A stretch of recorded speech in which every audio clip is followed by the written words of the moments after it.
This episode is brought to you by Peacock. The new Peacock original documentary, Matthew Perry, A Hollywood Tragedy, dives deep into the beloved actor's rise to fame and his tragic death. 5 people, including Perry's personal assistant, 2 medical doctors, and an alleged Hollywood drug dealer known as the Ketamine Queen, were charged with conspiracy to illegally provide Perry with the ketamine. Explore the details of the case in this heartbreaking special, streaming now only on Peacock. At T-Mobile, our critical mission is providing unparalleled 5G coverage for when connectivity is mission critical.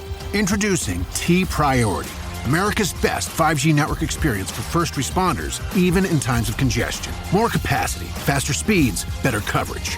T-Priority from T-Mobile, built for tomorrow's emergencies, ready today. Discover more at t-priority.com. For qualifying organizations on eligible rate plans, coverage not available in some areas and may be impacted by emergencies. Yeah, there's lots of what ifs. It's an interesting dynamic for sure. I do try to let go of those things and focus on what I have now. I'm feeling very fortunate that I'm able to have a relationship with them and that we all want to be together and we all want to hang out together and are enjoying that time together.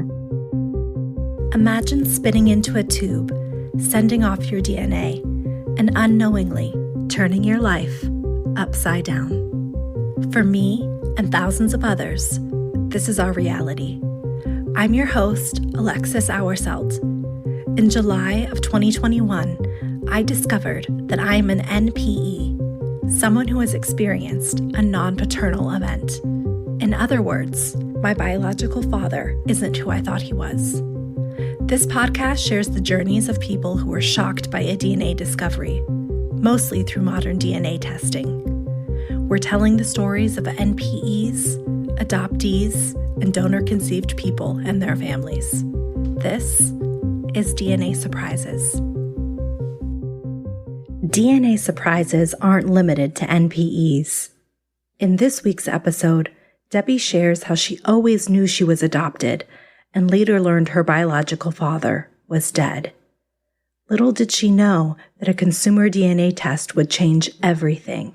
Debbie shares what's been helpful to her throughout her journey and how she's used her own experience to help others.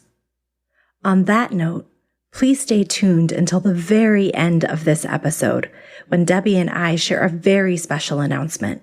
You don't want to miss it. My name is Debbie. I am 54 years old and I'm from Idaho. My DNA surprise story is a little bit different than most people because I knew that I was adopted. I always knew that I was step-parent adopted. My biological parents separated when I was quite young. I was at least a year younger. And so I always knew that my birth certificate father, my stepdad, was my stepdad, played that role. And he adopted me when I was 6 years old. And that's when my last name changed from my surname that I was born with to his name.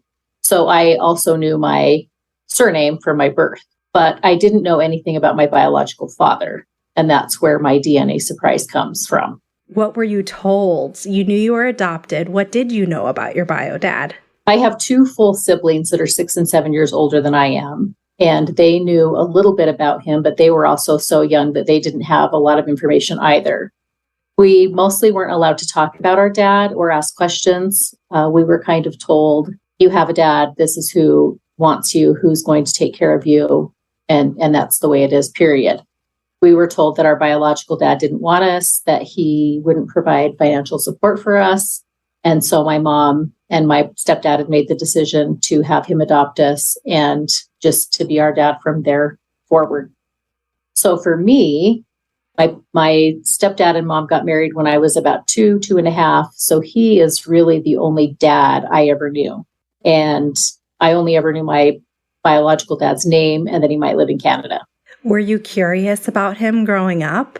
I was curious, but I think because my parents didn't really allow that curiosity, I never really acted on it a lot. There were things that would happen here and there.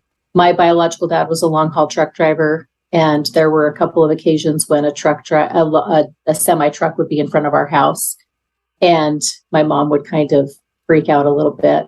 But other than that, we just really didn't. It was just so taboo that I think we just didn't act on anything. it wasn't until I became a lot older that I finally kind of had a desire to know that part of my family.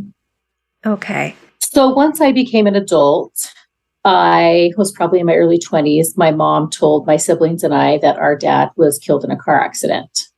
They both have family in southern Utah, and she kind of made it sound like someone told her that he had passed away. And again, no conversations, no, how are you feeling? No anything.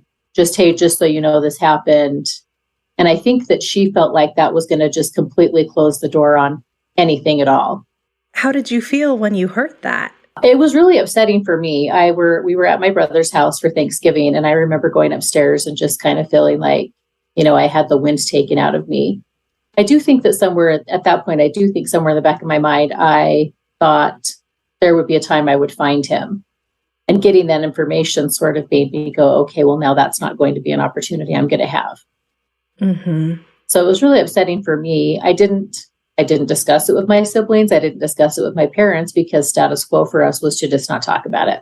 Mm. You were in your 20s and you learn that your father has died.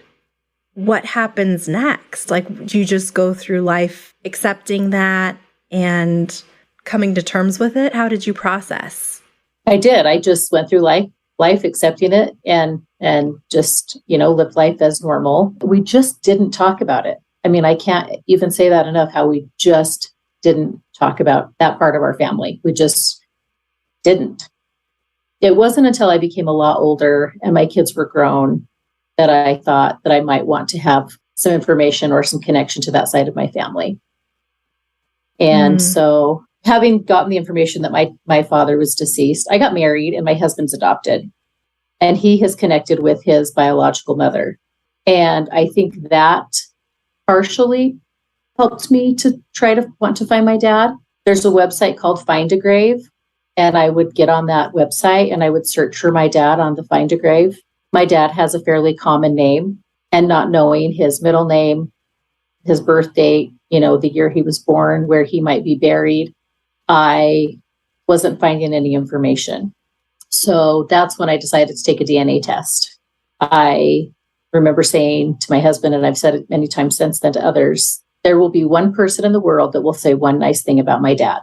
That's kind of what I wanted. Was that kind of your goal there? Did you wanted to connect with people that knew your dad? Yes. Through taking a DNA test. And when you first found out that he had died and you initially were going through everything, there wasn't all this technology to search and do a DNA test and such, right? And we had no information. So it would be very difficult to, I would get on Facebook and I would put his name in and 40 people would pop up with his name. And obviously you can eliminate some because they're the wrong age or, the wrong ethnicity or something like that. But you're still left with 20 people that, I don't know, could this person be? So it was just really frustrating. And honestly, given his age, there wasn't really anyone on Facebook that I ever suspected could be him. That was kind of a dead end as well.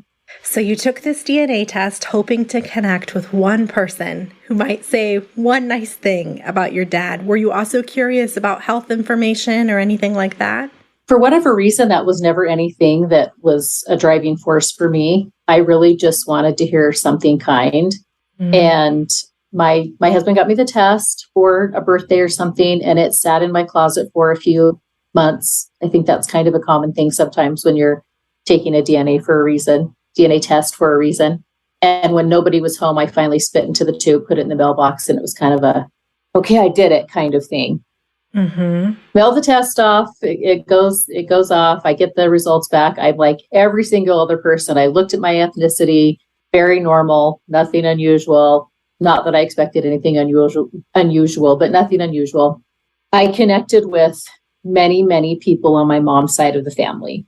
I saw lots of familiar names, knew lots of the faces, and didn't really have any connections that I could attribute to being someone that was related to my dad. If it was very, very distant. And so I spent a few weeks kind of looking at it, kind of playing around with it, became very frustrated and didn't look at it again for months. And I think at that point I gave up. I think I was like, okay, I've done everything I could do. I'm just going to give up. And when was this? What year was this? This would have been 2018, maybe mid to the end of 2018.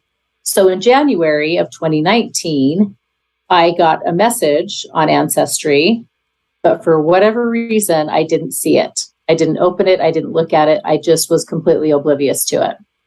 My husband and I were on vacation in May. Well, end of April, beginning of May, we'd gone on vacation. And I started noticing these emails from Ancestry.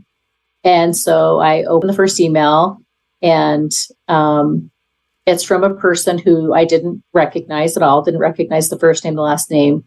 And she said, we have a connection. I hope we can figure it out. Where were you born? And I just responded, this is where I was born, gave her, pretty generic little bit of information. And she asked me a couple more questions before finally saying to me, I'm your half sister. We have the same dad. Wow. Yeah. And I had no idea. I had no idea if I had siblings. I had no idea what might be out there. And really, I didn't think about it. Okay. So it hadn't occurred to you, like maybe he went on to have additional children or anything like that. What was your feeling when you find a sister through this? It was really shocking. She asked me if I knew my older siblings' names. She said their names, full names, first name and middle name.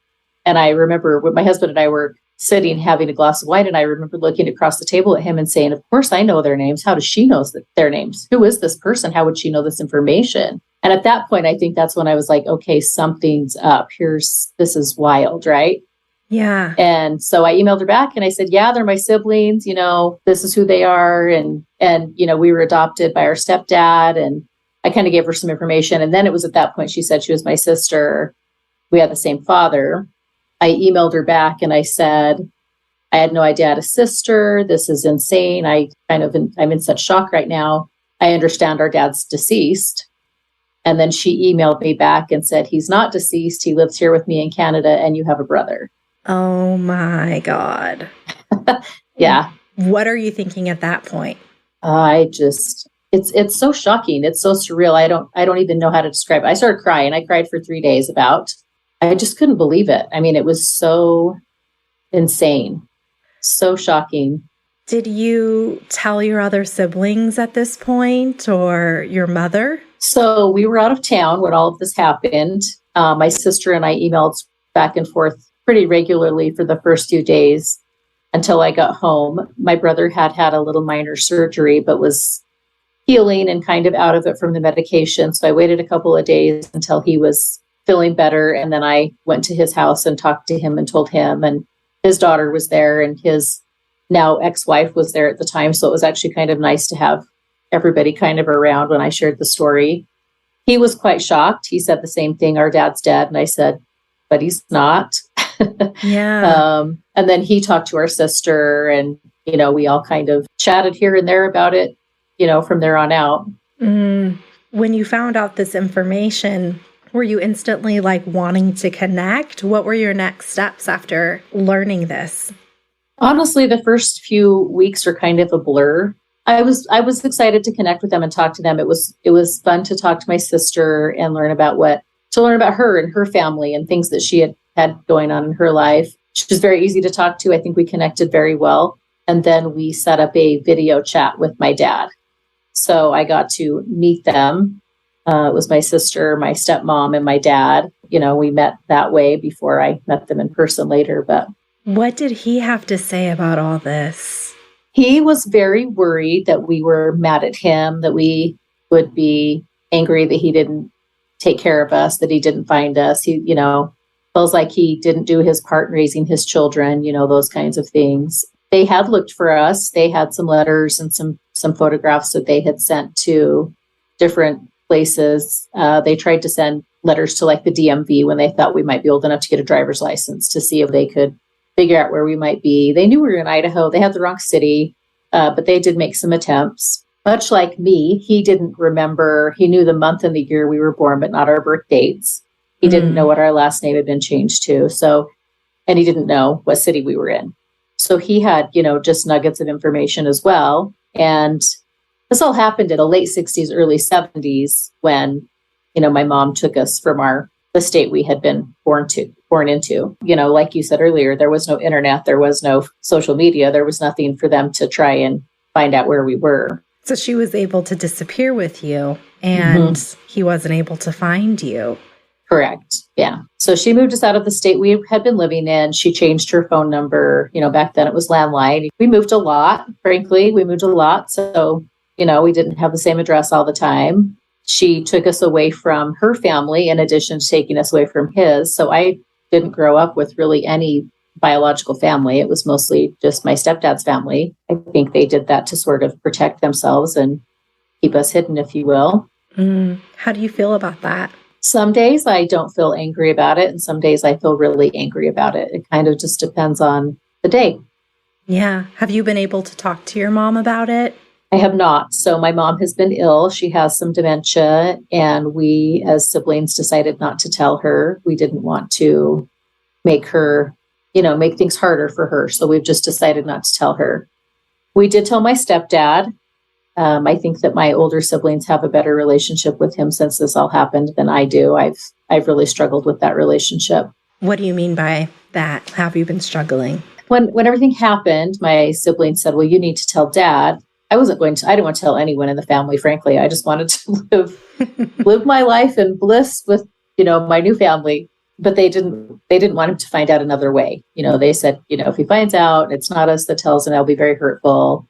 And I agreed. And so I called him and told him what happened, gave him the story. And the first thing that he said to me was, well, you wanted me to adopt you. So that was really bothersome to me. It didn't seem like he was concerned with how I might be feeling or how, you know, just the situation as a whole. It was more of a, well, this is what you wanted. And I was only 6 when it all happened. So for me, I'm kind of like, well, I mean, I remember it as being a fun day. I got to put on a party dress. We got a cake. We had a party. It was fun. Of course, what 6-year-old doesn't want that?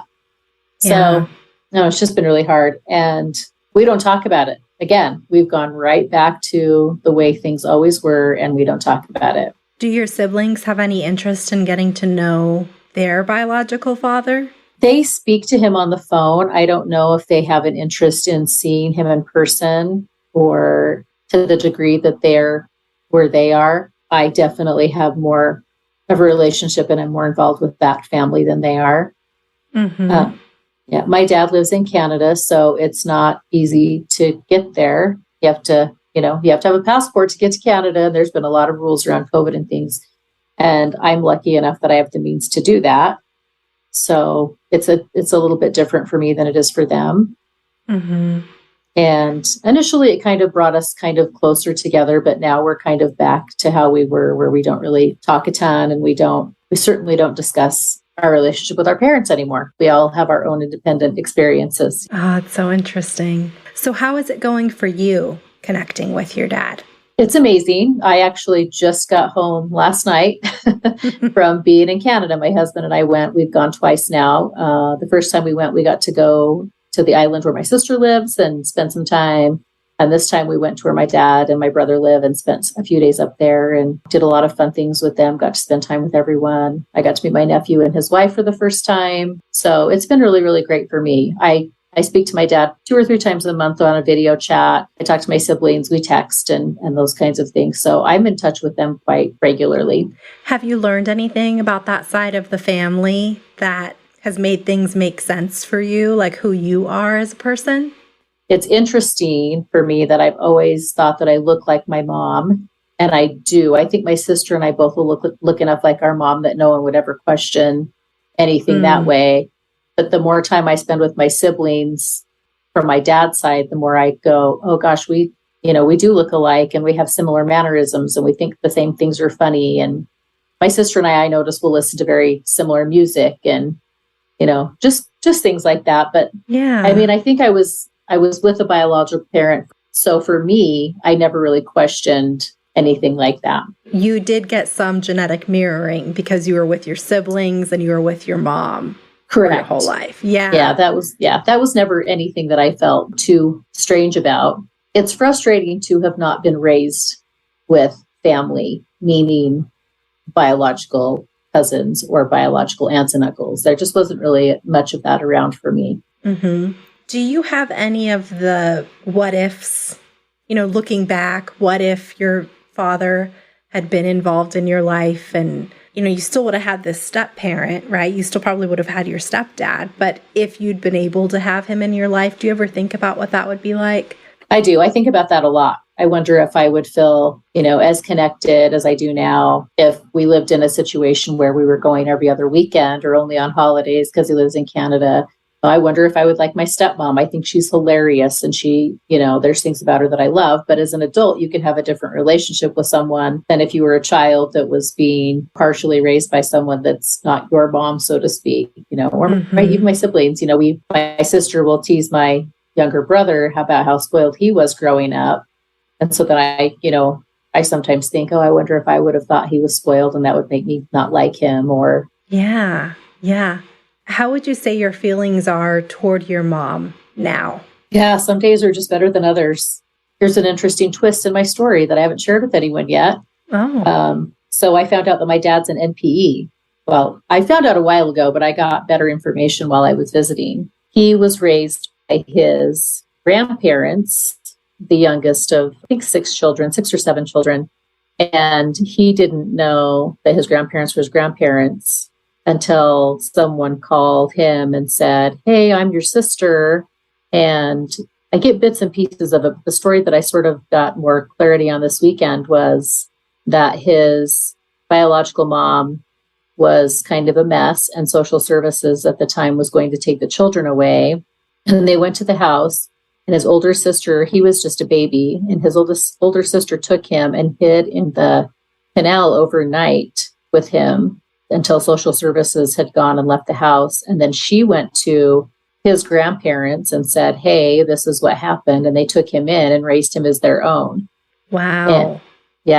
And he then later these sisters found him, and he has quite a few siblings, found out that his siblings that he was raised with were actually his aunts and uncles. And so he has kind of a crazy story as well. And he was able to meet quite a few of his siblings before they passed away. This happened to him about 25 years ago is when he found out.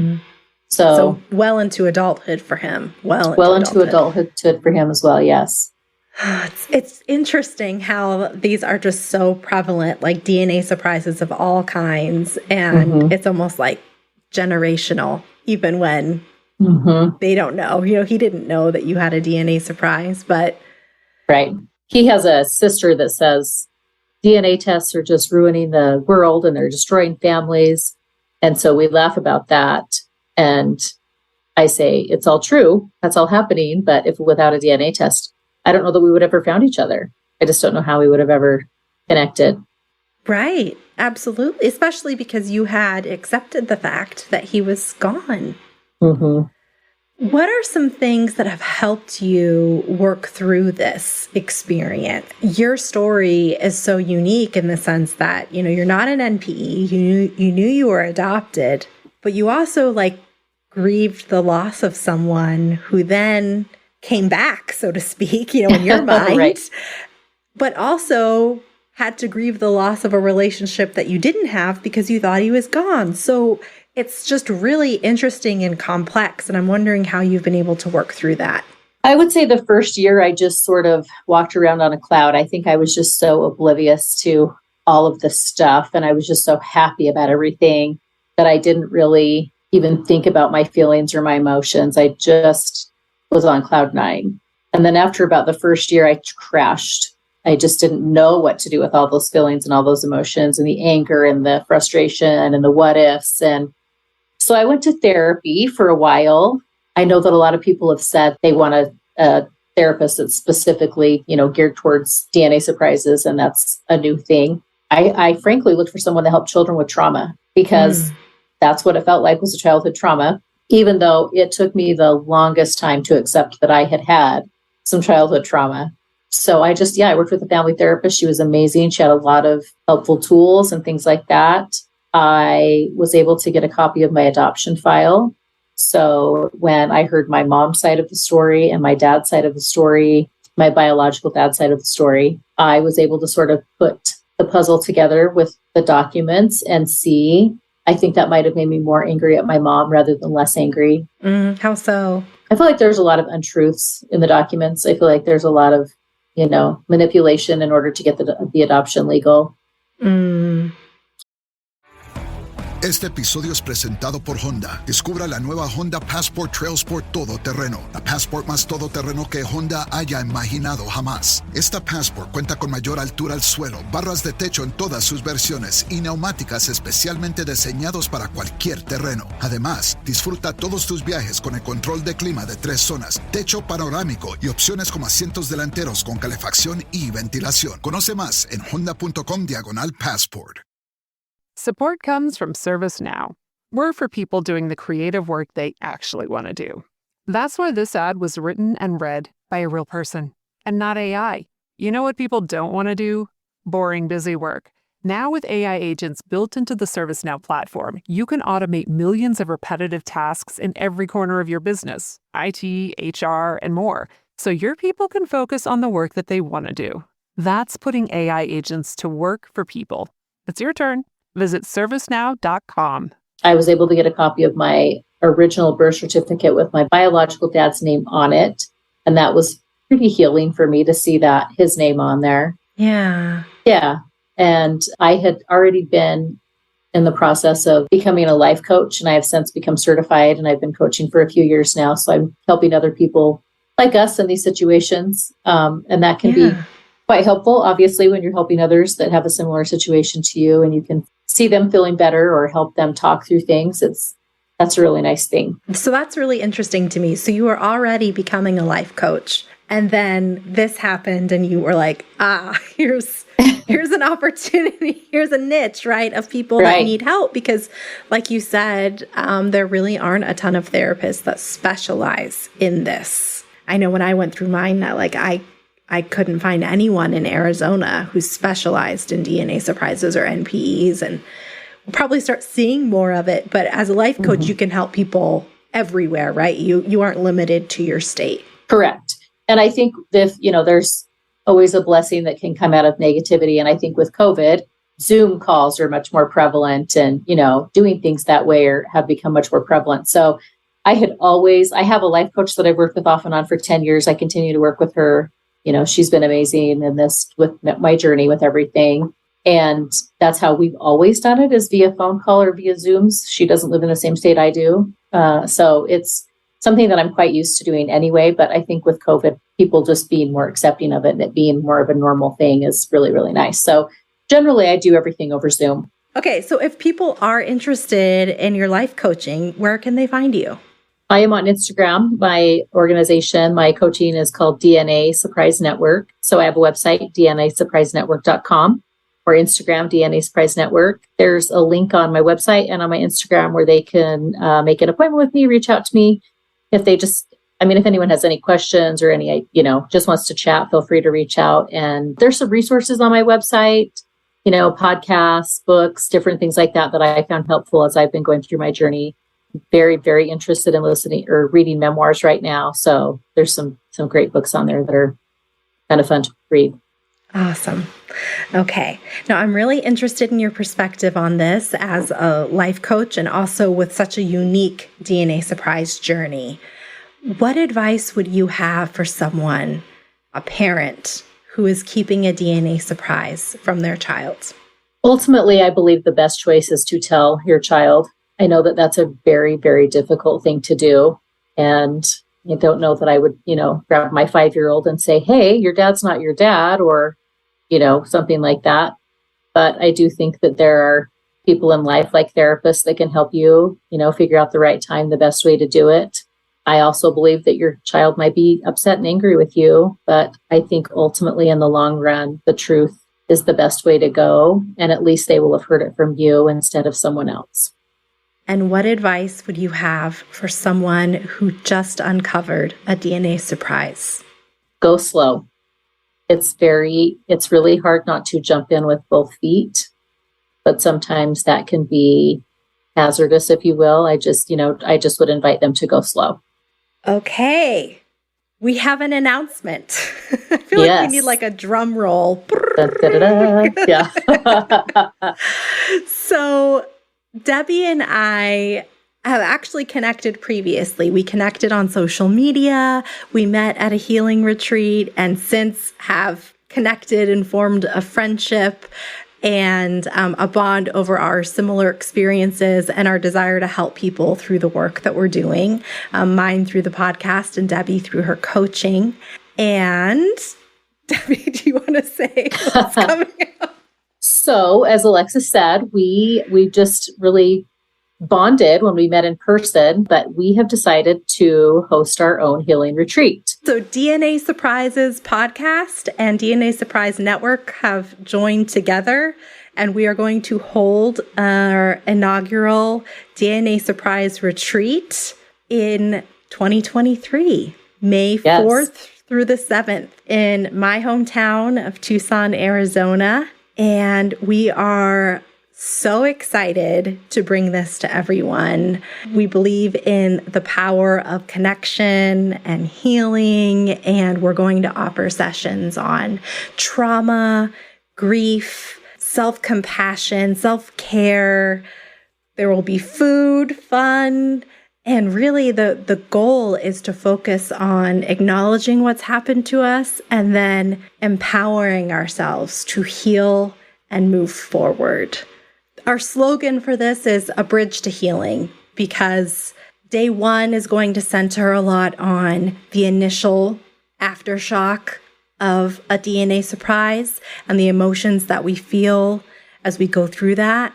And then day two is going to be all about stepping into your power and learning how to take care of yourself, learning how to cope, learning how to own your new identity. And we are still finalizing details, but we do have some facilitators already locked in, and we're really excited about that. You can go to DNASurpriseRetreat.com and sign up for our newsletter so that you don't miss any updates. We are going to launch registration in early November. So stay tuned for more information, but we wanted to let you all know because we're just so excited about this opportunity to connect. And if you're listening and the podcast has helped you and you want to connect with other people, this is a really great space to do that. As Alexa said, it's a bridge to healing. We really want to focus on moving forward, moving through our experience and getting sort of to the other side so that we can heal and feel good about our situations and our circumstances. Yeah. So you can follow the DNA Surprise Retreat at DNA Surprise Retreat on Instagram. You can follow both Debbie and I on social media too. We'll be posting about it. I really look forward to connecting with other people in the DNA Surprise community next year. Me too. We're really looking forward to it. It's going to be a really good experience. It's going to be a fun time for everybody to just focus on their healing and have a fun time while doing so. So mark your calendars, May 4th through the 7th, 2023, and head over to the website, DNASurpriseRetreat.com, to sign up for the newsletter and stay up to date with all of our announcements. Thank you so much, Debbie, for joining me today and telling your story and announcing the retreat with me. I'm so excited. I'm so glad that we connected, and I know we'll probably be talking tomorrow via text, but I wish you the best of luck as you continue your journey and building your relationship with your dad. Thank you. Thank you, Alexis. It's always fun to hang out with you and share some time with you. So I appreciate it. Thank you for giving me the opportunity to not only share my story, but to have a fabulous retreat with you. Thanks again to Debbie for coming on and sharing her story. If you have a DNA surprise story that you'd like to share, please email dnasurprises@gmail.com. And if you haven't yet, please rate, review, and subscribe to the podcast on Apple Podcasts and Spotify. Until next time.